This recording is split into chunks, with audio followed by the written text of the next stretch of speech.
हंग assembly म्हणजे काय, तर चला सोप्या भाषेत समजून घेऊया. विधानसभा निवडणुकांमध्ये सरकार स्थापन करण्यासाठी कोणत्याही पक्षाला बहुमत म्हणजेच किमान 145 जागा मिळणं आवश्यक असतं.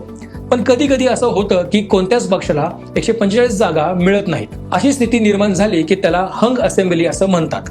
हंग असेंब्ली झाल्यावर काय होतं, तर कोणत्याही पक्षाला एकट्याने सरकार स्थापन करता येत नाही. त्यामुळे वेगवेगळे पक्ष एकत्र येऊन आघाडी सरकार तयार करतात.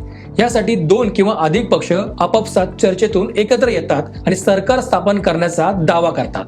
या प्रक्रियेला कोलिशन गव्हर्नमेंट असं म्हटलं जातं. आता महाराष्ट्राच्या इतिहासात अशी परिस्थिती काही वेळा निर्माण झाली आहे. उदाहरण म्हणजे 2019 साली महाराष्ट्रात निवडणुकीत कोणत्याच पक्षाला बहुमत मिळालं नाही, तर शिवसेना, काँग्रेस आणि राष्ट्रवादी काँग्रेस यांनी एकत्रित येऊन महाविकास आघाडी तयार केली आणि आघाडी सरकार स्थापन केलं. यापूर्वीही 2004 साली असाच काहीसा अनुभव महाराष्ट्राने घेतला होता, जेव्हा काँग्रेस आणि राष्ट्रवादी काँग्रेस यांनी एकत्र येऊन सरकार स्थापन केलं होतं. आघाडी सरकार तयार करताना पक्ष एकमेकांशी सहमतीने काही मुद्द्यांवर ठराव करतात, जसं की कोणत्या पक्षाचा मुख्यमंत्री असेल आणि कोणत्या पक्षाला कोणते महत्वाचे मंत्रालय मिळतील. आघाडीत सामील होणाऱ्या प्रत्येक पक्षाचं महत्वाचं योगदान असतं, ज्यामुळे सरकार टिकून राहण्यासाठी सहकार्य आवश्यक असतं.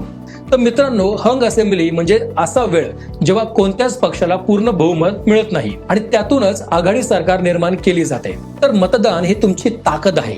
सक्षम आणि योग्य उमेदवार निवडूया आणि महाराष्ट्राचं भविष्य घडवूया. धन्यवाद.